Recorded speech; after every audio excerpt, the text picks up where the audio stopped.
Good morning. My name's Bonna Heinzen with the Cook County Farm Bureau, and I'm here today with a member of our board of directors and a farmer from Tinley Park, Mike Rauch.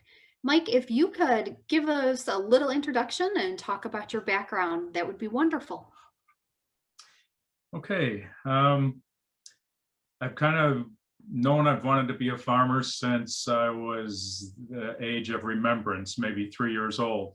You can see some of my original toys probably behind me that I got as Christmas presents as a kid. I got the actual opportunity to farm when my grandfather on the property I'm on now passed away in 1976 at the age of 76. Was kind of fitting, or the bicentennial year. It was an interesting time. So I was able to start then. I farmed part-time until 1989. In 1990, I got the opportunity to start farming full-time, and I've been doing that since. So I'm starting my 44th season of growing corn and soybeans mostly. I had a lot more hay when I was younger, and it's a little bit less hay business now. So I get questions all the time about farming in the suburbs, and since I grew up with that, it's kind of, how shall I say, it's not that big a deal for me. I'm used to looking for 4-lane roads so I can get my own lane with equipment. I work with a number of different landlords because there's a lot of small pieces. But I love what I do. I'm so thankful and grateful that I've been able to, retire from a real job and just do what I love the rest of my life, hopefully.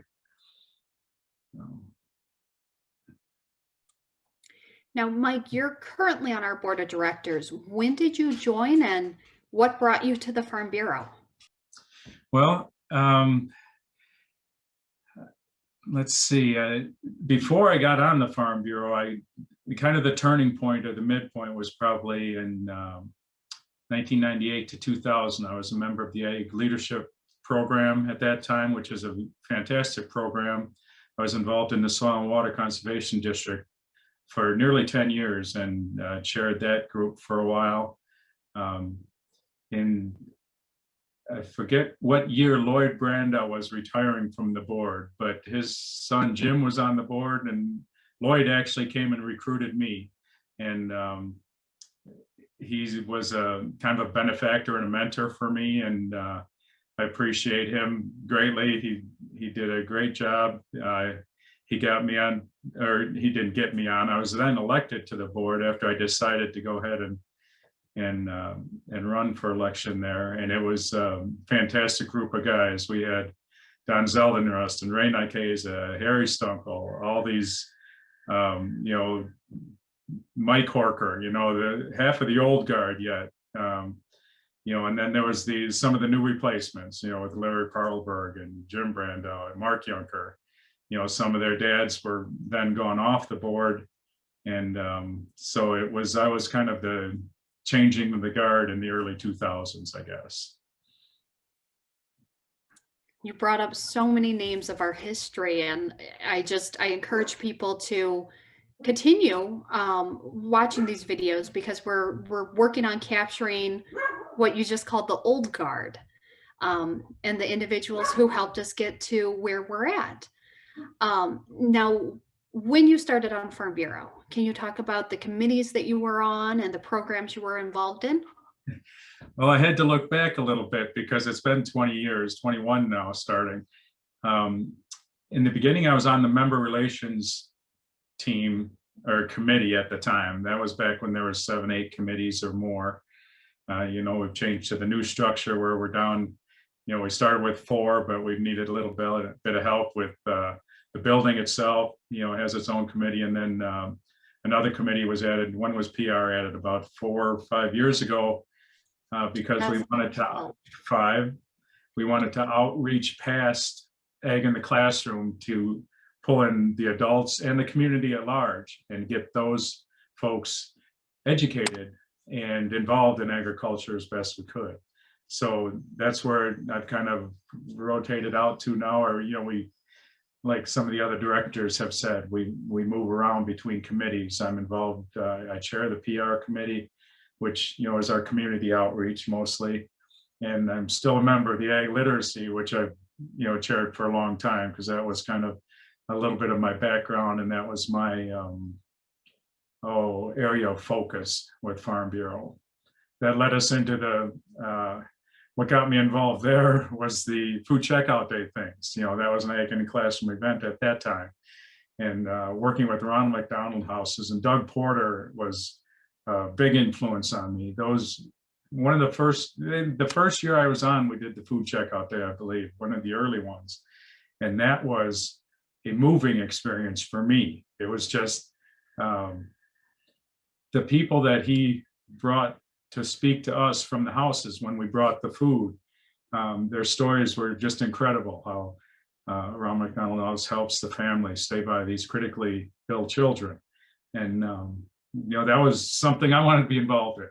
And it got, we've had at the old Hope House, we had a pantry named after the Cook County Farm Bureau because of the goods we provided to Ronald McDonald House. And it was kind of a sad event a year or two back when we moved away. Ronald McDonald House has changed their system a little bit. But again, that, Doug Porter and the original Ronald McDonald House, when there was only, I think, one at the time in Chicago at that time. Now there's 5, 6 with Rockford, 7. So it was, again, one of the great starts of the early 2000s and all through the, first couple decades of the 21st century. I love that you brought up Food Checkout Day, because one of the things that when we were still partnering with Ronald McDonald House before their delivery of meals and everything transitioned, that I used to tell volunteers is the shopping sprees and the scavenger hunts, they were fun. I mean, they were exciting, and it was a great opportunity for our volunteers to be involved. But the true heart of Food Checkout Day was listening to the families and having the opportunity to hear why we were there and the connection between food, families, the house, and what the benefit we were bringing to them. That's where the heart really was. It was that, as seeing Tim Stunkel dressed up as Captain Cornelius is something I will never forget.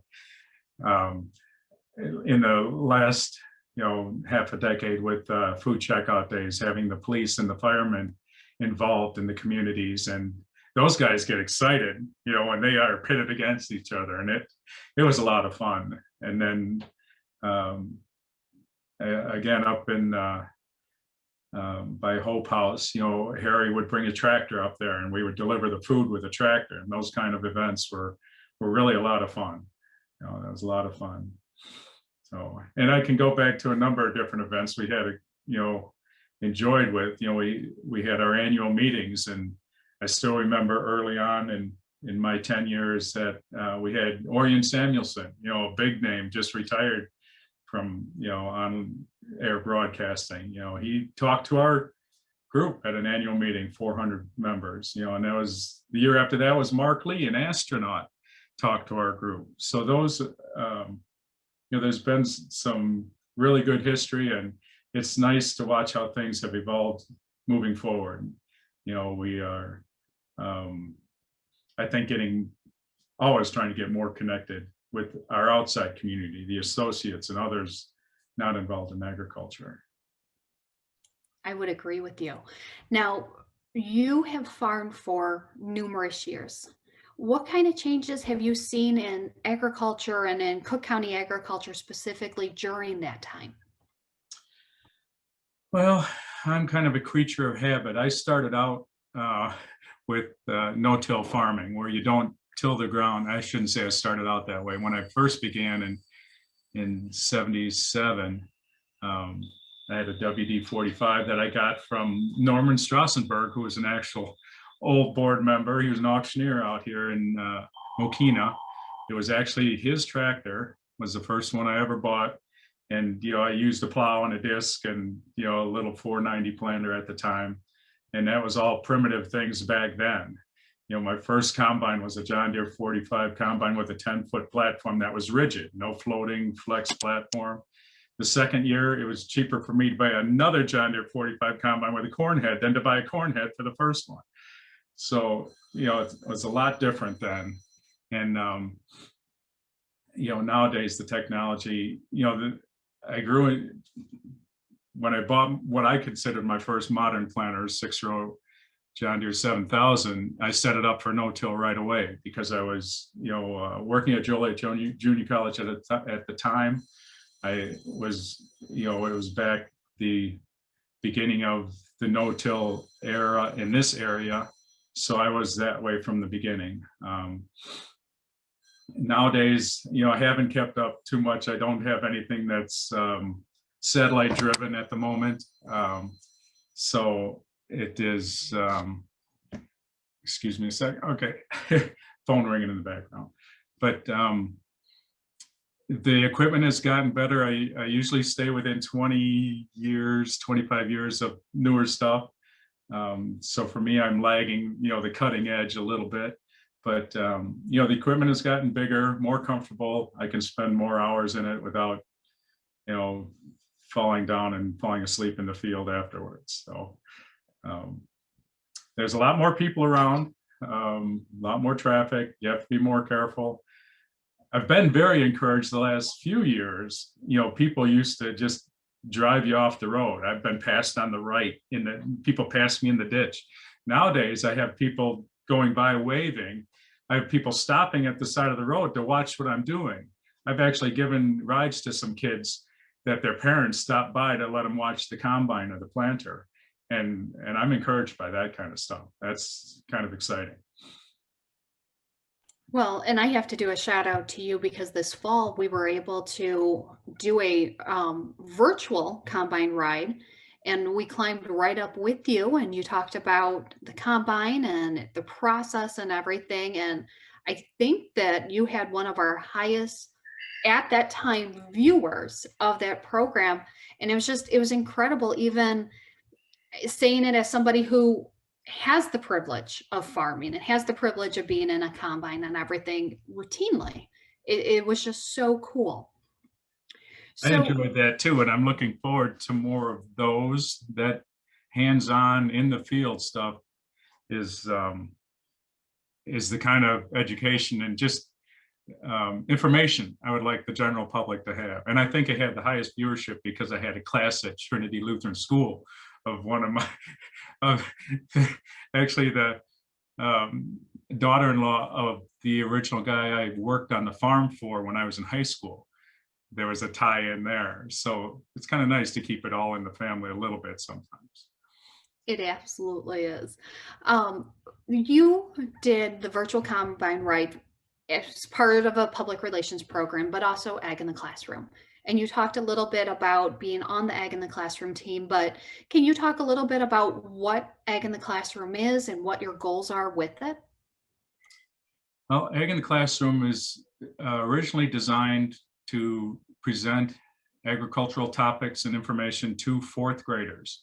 And being in Cook County, we have access to, I don't know how many thousands of fourth graders. It's a little different than the rest of the state where, their ag coordinator can actually visit every school in their county.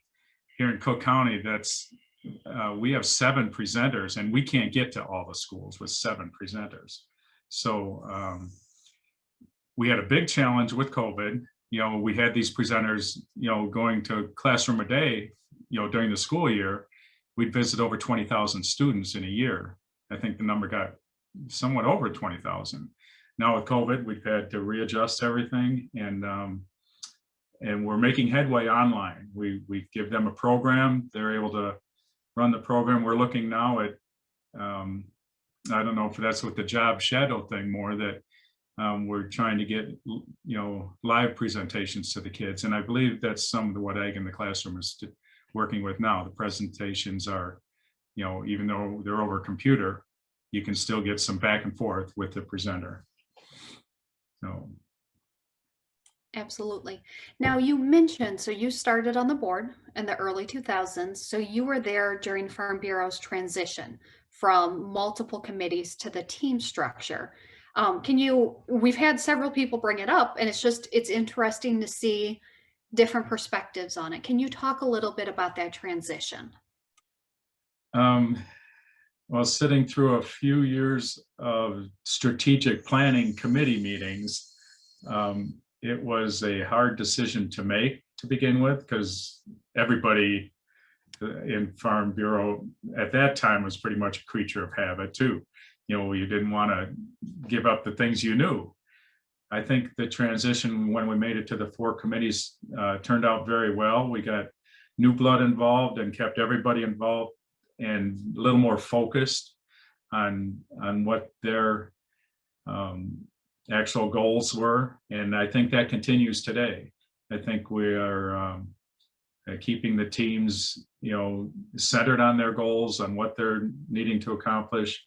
And I think we're getting the job done very well. Like I said, we had to add a couple extras to take care of some other things, but I'm hopeful that we can address all of the needs of our Farm Bureau. And I believe we have with the committee structure we have now. And I hope we continue to get new people involved in these committees.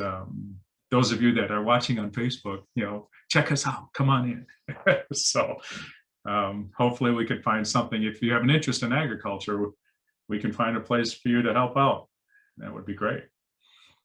Well, and I just think about some of the people we've recruited through those committees, and we have one volunteer who at one point was on PR and is now on governmental affairs, and it's an individual. Her connection to agriculture is she wanted to learn more about it, and she wanted to advocate for the farmers she had met. And it's just the committee structure is such a way to pull in different ideas and different perspectives. And I think it's a credit to the board who had the foresight to see it. And I think it's a credit to willingness of individuals to try it, because it was brand new and it was completely different at the time. And it was a big jump. So having said that, what during your time in Farm Bureau, what has been your favorite memory or favorite program?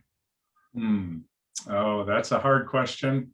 I still remember the first day in the old dark Ronald McDonald House in Chicago, because it was a house. It was actually a house. It wasn't built for how they are now, specific use. That was an old house in Chicago, and that was memorable. A number of the places we've been able to go for the national conventions with the National Farm Bureau have been very memorable. It's been one of the nicest perks, kind of, is that we have we're invited actually to go to those. And if you can take advantage of those, you can learn a lot.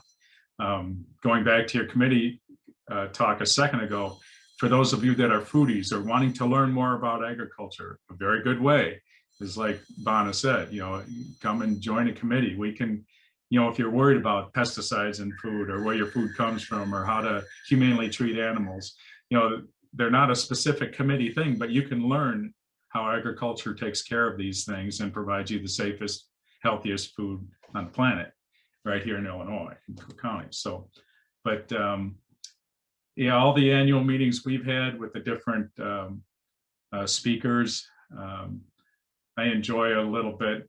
I've emceed a few of those myself, and I kind of enjoy having as many people together to celebrate agriculture as we can. And those have been some of my best memories in Farm Bureau. Besides the camaraderie of our group, you know, we have a pretty tight-knit group, and we're a little different than other counties in the state in that they have enough farmers in their counties that they can put limits on how long a person can serve on the board. In Cook County, we have 135 active farmers in the county. So it's, if we limit how long a person can stay on, we'll run out of people. So we're able to hone our craft a little bit longer, and it's nice to see how things change and, you know, live it. So there's too many memories to pick one. So I absolutely understand that. As we're nearing the end of our interview and nearing the end of our time, is there anything that you'd like to say? I mean, we have celebrated Farm Bureau's 100th anniversary, which for any organization is a tremendous accomplishment. And I personally think because of our urban location and the changes that we've weathered, It is incredible. And we got to this point because of farmers like yourself who had the foresight to continue moving the organization forward. But is there any last remarks that you have? Um, I've pretty much spoken my mind. I do that pretty freely usually. Um, I wish the organization a happy 100th birthday. I wish them 100 more. I am glad to have been a part of the organization. I would highly recommend it to anybody that has an interest in agriculture to explore the Farm Bureau some. You'll be amazed at how many different aspects there are of agriculture. For the students and teachers out there, you know some of the information about the myriad companies that employ people, the myriad different number of jobs involved in agriculture. I forget the percentage of the state of Illinois, even with the large cities we have, the percentage of people that work in the ag industry is very surprising. You know, we are a basic industry. It's nice to help support and speak somewhat for that industry. We are very diversified, you know, extremely diversified. So everybody can fit and everybody can have their niche. So keep on keeping on, I guess. Absolutely. Mike, I want to tell you thank you for spending your morning talking to us.